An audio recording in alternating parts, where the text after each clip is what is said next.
Yes, dismiss na ang 8 pulis na pumatay kay Jimboy Salazar. Ayan. Makikita natin at ibabalita sa atin yung 8 pulis na na-dismiss sa serbisyo dahil sa kapalpakan. Tama lang sa inyo at natanggal kayo sa serbisyo ninyo. Ayan. Yan yung mga pulis na ginagamit ang uniforme baril para makapanlamang sa mga sibilyan. Yan na babagay sa inyo. Thank you dun sa mga ating mga PNP na dapat lang talaga ay masibak kayo sa serbisyo. Pero sa totoo lang, kulang pa yun. Ha? Kulang. Hindi sapat yung pagsibak lang dun sa mga pulis. Dapat ito makulong. Kasi kung ordinaryong tao ito, kulong ito eh. Pero dismiss lang. Pwede pa gumawa sila ng panibagong krimen. Ayan. Panoorin po natin ito. Ang balitang to.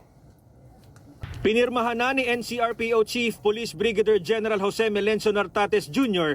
ang 10 pahinang desisyon ng summary dismissal proceedings sa 8 pulis sa sangkot sa pagkamatay ni Jemboy Baltazar. Ang hatol, dismissal from the police service para kina Police Captains Mark Joseph Carpio at Luisito de la Cruz dahil sa grave neglect of duty.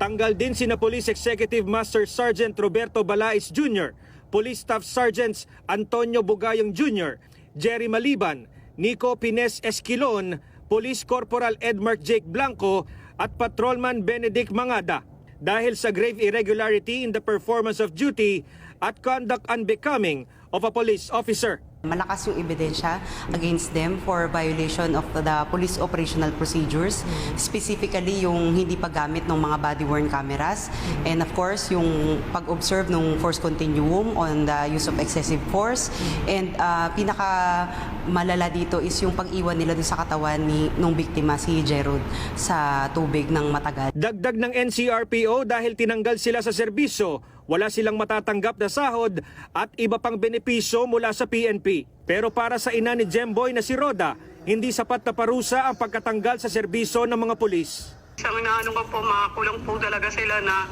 kulang pa nga yung pagkakulong nila sa ginawa nila sa anak ko eh.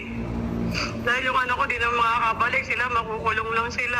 Tiniyak ng PNP na makakamit ng pamilya ni Jemboy ang hustisya. We do not want that cases will be reversed later on appeal because we failed to observe due process. So talagang it takes time, but we are making sure that these things are done properly. Sinibak na rin sa serbisyo ng NCRPO ang 5 pulis Maynila na nasangkot sa robbery extortion sa isang computer shop sa Sampaloc.